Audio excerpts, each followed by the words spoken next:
Good afternoon, ladies and gentlemen, honored guests.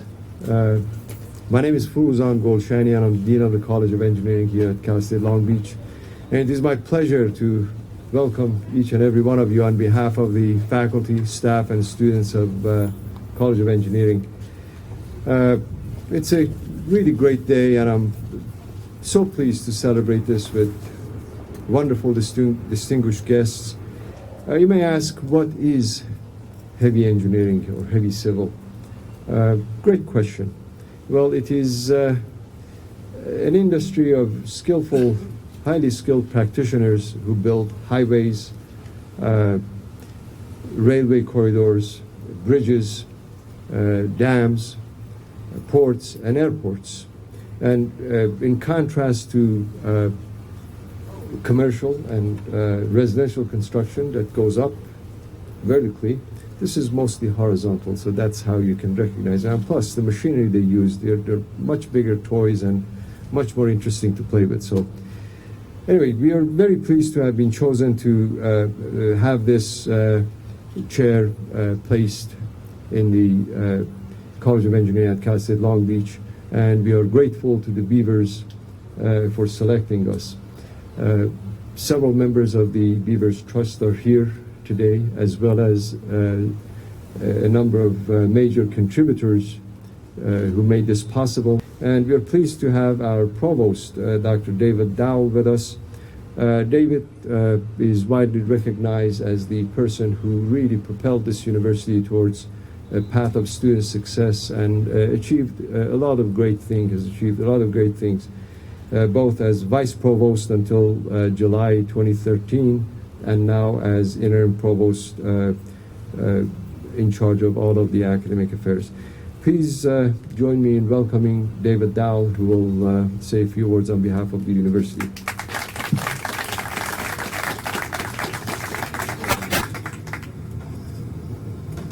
Thank you, and on behalf of President Jane Connolly and California State University, Long Beach, and the Division of Academic Affairs, I'm delighted to welcome all of you to this very important event. Forzan's correct that I have had a passion for one issue and kind of one issue alone, and that has been improving the success of our students, particularly with regard to completing their degrees. I've been doing some writing about that recently, and I know that there are estimates that our nation's going to be short by 5 million college-educated workers by 2020. There's an estimate for California that we're going to be short by 1 million college-educated workers by the same date, by 2020, by the Public Policy Institute of California. And of course, I don't have to tell a group like this that in that mix of workers, among the most important are those who work in the science, technology, engineering, mathematics, the STEM fields. And engineering is one of the most important components of that. I was amused that Forzan explained what heavy civil is, and it made me think about the fact that any of us who've traveled outside of the developed world know how important that infrastructure of roads and trains and airports and things like that is, and how we take for granted the infrastructure that in our country was built out in the post-World War II period, and that needs to continue to be built out. So heavy civil is something that we perhaps take too much for granted, but is extremely important to the quality of our life and to our economy. So I'm very excited that we're able to contribute to this. I also want to mention that in the last week or so, I've had 2 occasions to see a student success report from the college. Those of you on the advisory board saw a version of this as well. And I'm very impressed at what the College of Engineering is doing. The numbers of engineering degrees that they are awarding are soaring. And that's no accident. That's because the dean and Ducey, when he was the associate dean in this college, and now Tracy, who's there, have really focused on the question, what can we do to support our students all the way to successfully completing that engineering degree?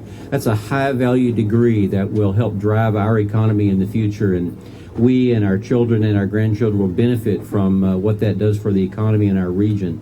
So I guess I'm simply saying to you, I appreciate how important all this is, and that brings me around to saying how much I appreciate those of you who are supporting this. So my deepest appreciation to those of you who are advisors to the college, and particularly today to the Beavers Trust who've chosen to endow this. We are very grateful. We will steward your support carefully, And I think you will not be disappointed in our efforts to use this to enhance the quality of the education that we provide those engineering students. So thank you all for being with us today. And now I'm very pleased to introduce the champion for all this. Nothing will have happened without the leadership that we have seen, Mr. Ralph Larison, and the dedication by which he led this effort for over 4 years. A long-time resident of Long Beach and decades of service in Southern California, he and his company have contributed to many infrastructure projects in this region, particularly the Port of Long Beach and many projects that go on around it. He serves on a number of boards, including the Beavers Charitable Trust, and also a very important member of the Dean's Advisory Council for this college. We're very grateful for everything he has done. Ralph, truly thank you for your hard work leading this, the magnificent opportunity that you have created for this college, and we recognize what you have done. Would you please join us? Please welcome Mr. Ralph Larison. Thank you, Dean. Thank you. I appreciate the kind comments. Before I get on to something else, I want to make sure that everybody understands there's a ton of people in this audience and other folks that aren't here that contributed to make this whole thing successful. Some of you are wondering what the Beavers actually means, and Mary asked me earlier, wherever she's sitting, so just so you know, the Beavers is the West Coast counterpart to the Moles, and the Moles is a construction organization in the East Coast that kind of developed out of the tunneling industry. And we formed ourselves in 1955 after the Moles and called ourselves the Beavers after dam building. That's really, the founding members were dam builders. And so the Beavers was formed originally as more of a fraternal organization, social organization, and in the mid-70s, we thought we needed a higher purpose, and we created the Beavers Charitable Trust. That Dave Woods, who's the executive director, could tell you, and I'm going to get the numbers close but not right. I think the first 2 grants we gave out were $2,000 a piece, one for Rolla and one for another Midwestern university, and that took half of our corpus. Today we're coming up on 20 million. We've got about 6 million out working, not including the endowed chairs of practice. As the dean said, I sit on the charitable trust. 4 or 5 years ago, the idea of an endowed chair came to us, was brought to us by some Beavers members, specifically Texas A&M. And we thought about that whole concept, decided it was very good and beneficial for the industry. So we moved forward with a pilot program with Texas A&M, and very shortly behind that we had, I'm going to get them out of order, but we had Oregon State, ASU, Washington, Purdue, and Long Beach is the only California school in the group. I might have had something to do with directing it towards Long Beach, but at any rate, with the good graces of the Beavers Charitable Trust, and I will try and pick out the chairman, Lynn Barr, had to take off. The vice chair, Ron Fedrick, had to take off.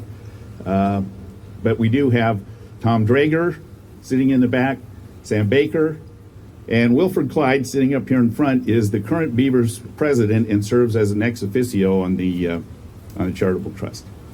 So, with the good graces of the trustees, they challenged the school to a matching $500,000 grant. Well, just shortly, a few months ago, we were able to get to our $500,000 to match their $500,000, and I'm proud to say today that we have a fully funded endowed chair of practice that will be moving forward as soon as the dean can find the appropriate candidate. Aside from that, the industry guys that have been coming up, local contractors have come up with a lot of money. There's Tom Foss with Griffith, there's Mike Crawford with Sukit. I think, Mike, you're an alumni. And there's other countless numbers of folks that have contributed, obviously, to make up $500,000. So I'm very proud to be part of this program. I'm proud to be able to leave something. I actually wandered through this school back in 1967, and I never accomplished my goal. And I'm kind of back here vicariously trying to do that. So thank you all for coming.